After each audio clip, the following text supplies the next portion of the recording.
अस्सलाम वालेकुम, welcome back हो गया आज के व्लॉग के अंदर। अभी इस वक्त दोपहर का टाइम है, आज थर्सडे का दिन है और एक तो मैंने बिल डिस्कस करना है। जून का बिल लेट आया है। आज क्वार्टरली एडजस्टमेंट होती है जून के महीने के अंदर।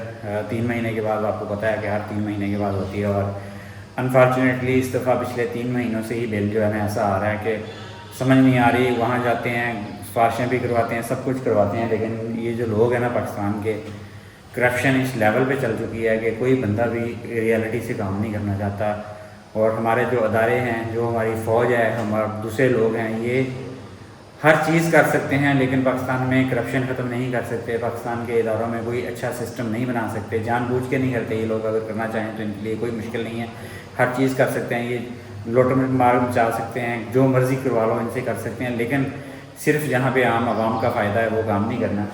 और मैं आपको दिखाता हूँ रियलिटी क्या हुई है पिछले 3 महीनों में। और आज हमारी गाड़ी यहाँ पे नहीं है, उसके लिए भी मैंने जो है ना ये खड़ी करके आया हूँ एक दूसरे दोस्त के यहाँ, क्योंकि यहाँ पे जो है ना काम करवाना है। अभी हमारे जो सोफ़े हैं ना, 2 सोफ़ा सेट हैं और एक डाइनिंग टेबल की जो चेयर्स हैं उनकी कोशिश करवानी है। उसके सिलसिले में भी आप लोगों से सजेशन मांगनी है मैंने कि यहाँ पे जो रेट्स हैं काफ़ी हाई हैं मेरे एरिया में, तो आप लोग सजेस्ट करें कि इसका बेस्ट सलूशन क्या है। क्योंकि इनकी कोशिश जो है ना एक तो पुरानी होगी और फ़ोन कोशिश का इतना ज़्यादा इशू नहीं। कोशिश तो बिल्कुल ठीक है, एक्चुअली जो है ना ये फ़ोन का इशू बना हुआ है। फ़ोन जो है ना काफ़ी ख़राब हो गई, क्वालिटी उनकी ख़राब थी उसकी वजह से। और ये हमारा जो है ना अब गाड़ी वाला एरिया देखे कितना खुला है यहाँ से, और चेक करें इधर से कितना ज़्यादा खुला एरिया हमारा। यहाँ पे हमारा जो सिस्टम है माशाल्लाह बेहतरीन चल रहा है। आजकल गर्मी है, ब्राइट धूप निकल रही है, फ़ैन भी हमारा चल रहा है। जब से लगाया हमने बंद नहीं किया इसको, देखते हैं कि कितने अर्से तक ये चलता रहता है। और इसको जो है ना कूल किया हुआ इसने, ज़बरदस्त तरीके का कूल किया हुआ, जिससे आप कह लेंगे। मैंने एक और भी फ़ैन ऑर्डर किया, फैसल भाई हैं हमारे सऊदीया में होते हैं, उन्होंने मुझे रिकमेंड किया था एक जगह से। वो फ़ैन थोड़ा सा कॉस्टली है लेकिन वो डायरेक्ट एसी फ़ैन है और वो स्पेशली बना ही इस तरह के कूलिंग प्रोसेस के लिए बना हुआ है। वो भी आप लोगों के साथ शेयर करूँगा जब वो आ गया। अभी ऑर्डर किया हुआ मैंने, कहाँ से लिया, कितनी प्राइस का, वो भी शेयर करूँगा। लेकिन मुझे लगता है कि ये वाला रिलायबल सोर्स मुझे भी लग रहा है कि नहीं है, क्योंकि ये तो जुगाड़ू काम है किया हुआ, लेकिन फ़िलहाल चल रहा है। कितनी देर चलता है ये बाद में देखेंगे, लेकिन अभी फ़िलहाल जो है ना चल रहा है ये। और नीचे चलते हैं बिल के साथ भी, और बाकी आपको सोफ़ा सेट वगैरह वो भी दिखाता हूँ। उसके बारे में आपकी सजेशन चाहिए, कोई इसके एक्सपर्ट बंदे हैं तो बताएं कि रेट्स वगैरह जो हैं यही चल रहे हैं मार्केट के अंदर कोशिश के, या के डिफरेंट हैं। अस्सलाम वालेकुम। आज बड़े दिनों के बाद हम फिर व्लॉग में हाजिर हैं। आदत तो आपको नज़र आते रहते होंगे और काम इनका ही होता है मोस्टली। आपको पता है हमारी जो जितनी ऑडियंस है ना वो सारी सोलर हुई हुई है, तो इसीलिए। और बाकी हमारा पूछा था किसी ने ये फ्रिज की कूलिंग का क्या? हाँ, काफ़ी दोस्तों ने पूछा था कि कैसी, यानी कि अभी तो कितने महीने, 1 महीने से तो ऊपर हो गया हमें। हाँ, 1.5 महीना हो गया तकरीबन, 1.5-2 महीने हो गए।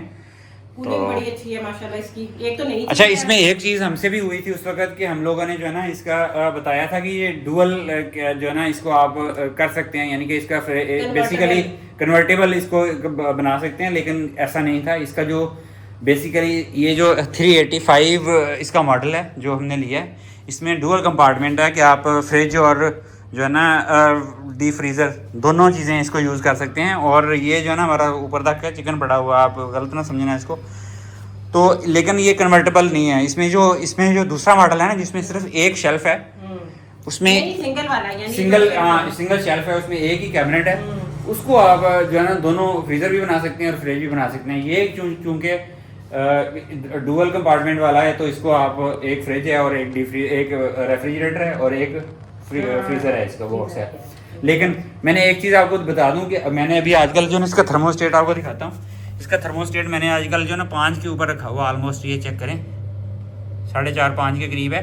और ये बहुत ज़्यादा पहले कम था, लेकिन इसकी भी कूलिंग में आपके साथ शेयर करता हूँ कि इसकी कूलिंग अभी 1-2 मिनट में लॉक हो जाएगा। इसको मैं अगर 8-9 पे कर दूँ ना, यानी 9 तक इसकी है उसका थर्मोस्टेट की ऑप्शन, अगर मैं 9 पे कर दूँ ना तो दोनों साइडों पे बर्फ़ जमा देता है। ये मैं अभी आपको दिखाता हूँ। अभी भी इसकी जो फ्रिज वाली साइड है ना, हमने क्योंकि इस साइड पर डीप फ्रीजर में हमारा सामान ज़्यादा था तो मैंने कूलिंग थोड़ी सी इसकी वो टेम्परेचर इसका ज़्यादा करवाया।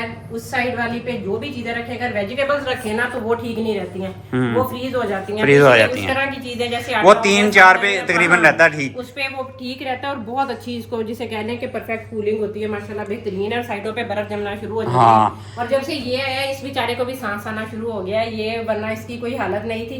हालत खैर इसकी अब भी कोई नहीं है, लेकिन ये है कि कुछ ना कुछ बेहतरी हो गई है 2 जगह पे चीज़ें। और हम लोगों ने आपसे एक मशवरा लेना था हमारे जहन में। वालेकुम अस्सलाम। ये है हमारे सोफे जहेज के, अनम के जहेज के सोफे हैं।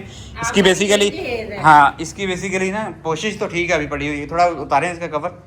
इसकी पोशिश का कोई मसला नहीं है, ये अब आप लगा लेंगे। इसका जो फोम है ना, फोम ये वाला फोम जो है ये बिल्कुल जो है ना प्रेस हो गया, जिसके नीचे वो बैग्स वगैरह होती हैं। हमने यूज़ तो नहीं किया, बाहर थे हम लोग, पड़ा इसकी जो है ना लाइफ होती है हर चीज़ की। 10 साल तो वैसे वारंटी देते, 16 साल हमारी शादी को हो गए हैं। तो अब ये एक सोफा और ये डाइनिंग हमने बाद में बनवाया था। इसकी डाइनिंग की जो चेयर्स है ना, इनकी भी फोम जो है ना, ये भी कोई पता नहीं कोई लोअर गंदी क्वालिटी का फोम लगाया था, ये भी बैठ गया है। जो लेते हैं ना उनमें ज़्यादा यही मसला होता है। और यहाँ पे जो बना के भी देते हैं खैर वो भी इस तरह की होती है। अभी मैं आपको दिखाता हूँ इसमें बर्फ़ की सिचुएशन। ये देखें साइड पे जमी हुई है, ये आप देखें, ये बोतल है एक, ये पूरी जमी पड़ी है, ये देखें। हाँ, ये हमारा रेफ्रिजरेटर वाला सेक्शन है, हालांकि ये फ्रीज़र नहीं है, लेकिन आप देख लें इसकी बिल्कुल जो है ना जम चुकी है। इसके अंदर आप देखिए पानी है, लेकिन ये बर्फ़ जमी हुई है इसके अंदर, यानी कि इतनी माशाल्लाह घुलेंगे, बहुत ज़बरदस्त घुलेंगे। और अंदर भी इसके हाल देखें आप, ये बर्फ़ जमना शुरू। और इसको अगर 9 पे कर दूँ, मैंने पहले बताया था कि इसको अगर फ्रीज़र भी यूज़ कर सकते हैं, तो हमारे एक थे वो सब्सक्राइबर, उन्होंने कहा नहीं आपका ये इसमें कर नहीं सकते। लेकिन जो एक्चुअल मैं आपको बता रहा हूँ कि इसको मैं अगर 9 पे करूँ ना, दोनों साइडों पे बर्फ़ जम जाती है। इसमें आप पानी रख के देख लें, गर्मी है आजकल, फुल 50 डिग्री 55 डिग्री पे टेम्परेचर जा रहा है, लेकिन फिर भी आप फ्रिज वाली साइड पे इसकी कूलिंग इतनी ज़्यादा है कि बोतलें जम जाती हैं पड़ी हुई। और आपके जो कोई भी सब्जी रखेंगे वो तो बिल्कुल आपके बर्फ़ बन जाती वाली नहीं है, रहेगी, बर्फ़ बन जाती है। कोई भी सब्जी जो है ना वो बर्फ़ बन जाती है। इवन 3 दिन मैंने ये जो इस साइड से बर्फ बनी हुई नहीं रखी थी, लेकिन वैसे बर्फ वाला जो कटोरा होता है उस साइड पे रखा था, 3 दिन वो उसमें मेल्ट नहीं हुई है। वो बहुत अच्छी कूलिंग है इसकी कूलिंग, जिसको कहते हैं आउट क्लास कूलिंग है इसकी, बहुत ज़बरदस्त कूलिंग है। ये बेसिकली नो फ्रॉस्ट नहीं है टेक्नोलॉजी, ये वाली जो है ना नो फ्रॉस्ट टेक्नोलॉजी है। इस नो फ्रॉस्ट टेक्नोलॉजी के अंदर आपको पता ही है कि इसमें अंदर बर्फ़ नहीं जमती, इसकी वजह से कूलिंग को टाइम लगता है। तो इसमें भी हमारा सामान अपना ही घर का पड़ा हुआ चीज़ें पड़ी हुई हैं। इसमें नो फ्रॉस्ट टेक्नोलॉजी के अंदर जो है ना, अंदर दीवारों पे बर्फ़ नहीं आपको नज़र आएगी, किसी चीज़ के ऊपर, किसी पैकेट के ऊपर बर्फ़ नहीं होगी, वो नो फ्रॉस्ट टेक्नोलॉजी है। लेकिन ये फ्रॉस्ट वाली है, इसके अंदर आपको साइडों पे बर्फ़ जमी हुई नज़र आएगी। तो ये इसका लाजमी हमें सजेशन दें। एक ये सोफ़ा सेट है हमारा, एक ये डाइनिंग है, इसकी चेयर डाइनिंग की चेयर्स हैं, डाइनिंग की चेयर्स हैं, और 3+1 है हमारा ये। और एक हमारा जो है ना इस रूम के अंदर पड़ा हुआ सोफ़ा, ये वाला जो, ये हालांकि हमने बाद में ये हालांकि हाँ इसके भी फैशन हो गया, गद्दियाँ बिल्कुल फिजूल निकली हैं, इसकी गद्दियाँ बैठ गई हैं, ये भी बाद में बनवाया था हमने। इनमें से कोई भी चीज़ हमारी गंदी नहीं हुई है कि कोशिश हम कहें कि कोशिश खराब हुई है या कोई ऐसा मसला हुआ है। लेकिन इसका जो सबसे बड़ा प्रॉब्लम है ना कि वो चीज़ें अब आउट ऑफ फैशन हो गई हैं। और दूसरी बात ये है कि इनके अंदर जो इनका कुशन होता है, जो फोम होता है लगा हुआ ना, वो प्रेस हो गया, तो ऐसे लगता है कि हमें ना जिस तरह आप कह लें कि बैठे हैं तो ठा करके बंदा नीचे लगता है। लेकिन अब हम टेंशन में आए कि हमें जो भी बंदों से आता पता करके रहे हैं, कोशिश के मैंने 2 बंदों से रब्ता किया था, दोनों ने अपना जो है ना दिया है वो कि क्या क्या क्वांटिटीज़ लगेंगी। लेकिन ना इसमें वेलवेट में इतनी ज़्यादा वैरायटी है कि वेलवेट जो है ना, वेलवेट की कोशिश करवानी है। उसमें टॉवल वेलवेट है और सादा वेलवेट है।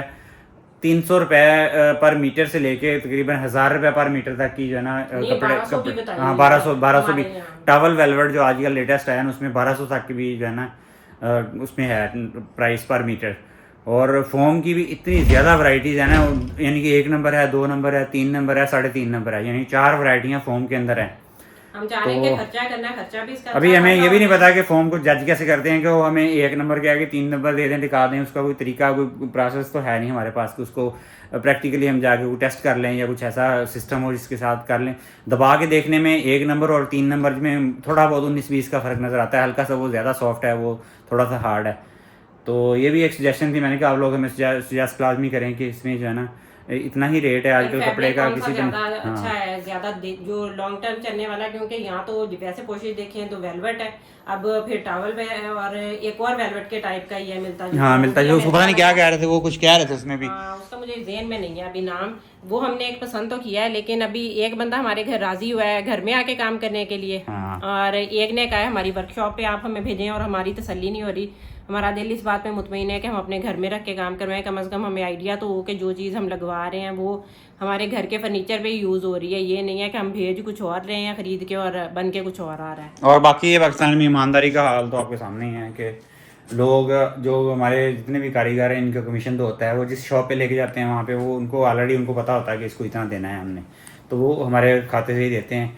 बाकी अपनी मजदूरी उन्होंने तकरीबन 1500 रुपया जो है ना पर सीट की जो है कोशिश की जो है ना मजदूरी चल रही है हमारे इधर। 2000 भी ले रहे हैं, 1500 भी ले रहे हैं, लेकिन वो आजकल थोड़ा डाउन है। वो कह रहे हैं मार्केट आजकल नहीं है क्योंकि गर्मियाँ हैं, सर्दियों के अंदर शादियों वगैरह का सीज़न होता है तो उसमें मजदूरी बढ़ जाती है क्योंकि उस वक्त सीज़न होता है इनका, वो ज़्यादा शादियां वगैरह होती हैं, जहेज़ के सामान बन रहे होते हैं तो बढ़ जाती हैं। आप लाजमी कमेंट करके बताइएगा कि आपके एरिया में मजदूरी वगैरह कितनी है, और ये कपड़े के रेट्स वगैरह जो इसका कारोबार से कोई बंदा मुंसलिक है तो हमें गाइड कीजिए, क्योंकि हमारा फर्स्ट एक्सपीरियंस है पाकिस्तान में, हमने कोशिश वगैरह करवानी है। नया तो आइडिया है हमें नया कितने का बनता है, और नया मैं इसलिए नहीं लेना चाह रहा कि ये बिल्कुल ठीक है, इनका स्ट्रक्चर बेसिकली नीचे लकड़ियाँ सेम होती हैं, ऊपर कोशिश जैसी मर्जी हम करवा लें वो फिर दोबारा नया हो जाता है। ये कोशिश से पहले आपको दिखा दी है हमने, कोशिश के बाद भी आपको दिखाएंगे कितना है, क्योंकि एक हफ्ते का उन्होंने बोला कि 2 सोफ़ा सेट हैं और एक हमारी डाइनिंग की चेयर्स हैं, इनको एक हफ्ते में वो कर देंगे। तो बाकी मैं आपको बिल भी शेयर करता हूँ। अच्छा भाई साहब, कुल मिला के बात ये हुई है कि अप्रैल का बिल आया था हमारा। अप्रैल के अंदर इन्होंने जो है ना हमें हमारे पिक्चर ब्लर कर दी थी एक्सपोर्ट वाली, आपको पता ही है, ये मैं स्क्रीन पे भी लगा रहा हूँ, पिक्चर ब्लर करके इन्होंने एक्सपोर्ट को ज़ीरो कर दिया था, और हमें प्रॉपरली जो है ना बिल चार्ज किया था जो ब्लर करने की वजह से एक्सपोर्ट ज़ीरो कर दी थी। आई डोंट नो कि इनका सॉफ्टवेयर कैसे उठा लेता है ये सब। उसमें जो है ना इन्होंने तकरीबन जितने मेरे यूनिट थे उसका तकरीबन 8000 रुपये मुझे बिल आया था अप्रॉक्सीमेटली, वो भी आपके साथ मैं शेयर कर देता हूँ। ये देखें 8804 रुपये बिल मुझे भेज दिया था, जो कि मेरा क्रेडिट में था, उसमें से डिडक्ट हो गया। हालांकि वहाँ मेरे अच्छे खासे कोई 850-55 के करीब यूनिट थे, मैंने आप लोगों के साथ सारा शेयर भी किया था, लेकिन इन लोगों ने ज़ीरो करके MDI मेरी जो है एक्सपोर्ट की और इम्पोर्ट की दोनों विद इन लिमिट्स थी, ठीक है। और नेक्स्ट मई के अंदर बिल आया था, मई के अंदर फिर इन्होंने फ़िल्म चलाई थी, फिर इन्होंने पिक्चर्स ब्लर कर दी थी, ब्लर करके इन्होंने एक्सपोर्ट को ज़ीरो एक्सपोर्ट बल्कि मैंने थोड़ा सा जिसको कहते हैं कि किसी से रेफरेंस लगवा के उसके बाद जो है ना इन्होंने ब्लर करके पिक्चर तुन के एक्सपोर्ट जो है ना शो करवा दी। 1960 यूनिट मेरे, आप देख सकते हो 1960 यूनिट जो है ना नेट मेरे बच गए थे सारे कट कटा के, और वो विदाउट इन्होंने रीडिंग, वो भी मैंने आप लोगों के साथ वीडियो शेयर की थी कि इन्होंने विदाउट रीडिंग के जो है ना वो वीडियो डाल के अपनी मर्ज़ी से ज़्यादा एक्सपोर्ट शो करवा दी थी, और ये फ़िक्स चार्जेस जो है ना ये सेम एज़ इट इज़ रखे थे उसने। और इसमें हालांकि मेरी इतनी ज़्यादा एक्सपोर्ट नहीं हुई थी, कम हुई थी, लेकिन इन्होंने अपनी मर्ज़ी की रीडिंग डाल के एक्सपोर्ट ज़्यादा करवा दिया क्योंकि मैंने वो रेफरेंस डलवाया था। उसके बाद ये जून का बिल अभी आया रिसेंटली, ये 11 तारीख को हमारा 10-11 तारीख को बिल आता है, लेकिन इस दफ़ा लेट हो गया था। मैंने उसको कहा, उस बंदे ने विदाउट एनी रीडिंग, आप देख लें कोई रीडिंग नहीं ली उन लोगों ने, ब्लैंक है सारी pictures, as it is blank picture लिख के एक्सपोर्ट ज़ीरो कर दी इन्होंने। इस दफ़ा फिर एक्सपोर्ट ज़ीरो है, ठीक है। इंपोर्ट जो है थोड़ी बहुत इन्होंने शो करवाई है, करवा के 1960 यूनिट जो पुराने हमारे पड़े हुए थे ना रिमेनिंग, उसी को ही एडजस्ट करके पूरे का पूरा जो है ना टैरिफ के अंदर डाल के फ़िक्स चार्जेस वही वाले पुराने वाले रख के इन्होंने बिल जो है ना करवा दिया। आई डोंट नो कि ये लोग क्यों ऐसी हरकतें क्यों करते हैं, जब इनके पास आते भी हैं, मीटर रीडर भी हैं, क्यों ऐसी, यानी कि एक्सपोर्ट ज़ीरो करने की कोई समझ नहीं आई मुझे। एक्सपोर्ट जो है ना पूरी की पूरी ज़ीरो कर देते हैं। पिछले 3 महीनों से यही फ़िल्म चल रही है, और जो यूनिट पुराने इन्होंने एक्सेस में डाले हुए हैं उन्हीं को एडजस्ट कर के जो है ना फाइनलाइज़ करके इन लोगों ने बिल जो है ना अपनी मर्ज़ी का अपने तरीके से, हालांकि मैंने यानी कि काफ़ी अच्छा स्ट्रॉन्ग रेफरेंस एक लड़ाया था, उसके बावजूद जो है ना ये लोग सुनने को तैयार नहीं। मुझे ये वापडा के बंदे ने कहा था कि आप तो भाई टेंशन ना लें, नेक्स्ट मंथ आपका बिल्कुल ठीक हो जाएगा। अब आप देख लें कि उन्होंने वो 1960 यूनिट जो थे ना मेरे एक्सेस में, हालांकि शायद ज़्यादा हैं इससे भी, लेकिन मसला ये है कि इन लोगों ने उसको रीडिंग लेना भी गवारा नहीं किया, बिल ठीक ही नहीं किया। पिछले 3 महीनों से बिल का एज़ इट इज़ ही चक्कर चल रहा है, और उसी को इन्होंने एडजस्ट कर दिया। अब अगले 3 महीने फिर इन्होंने सेम ऐसी की ऐसी जो फ़िल्म चलानी है।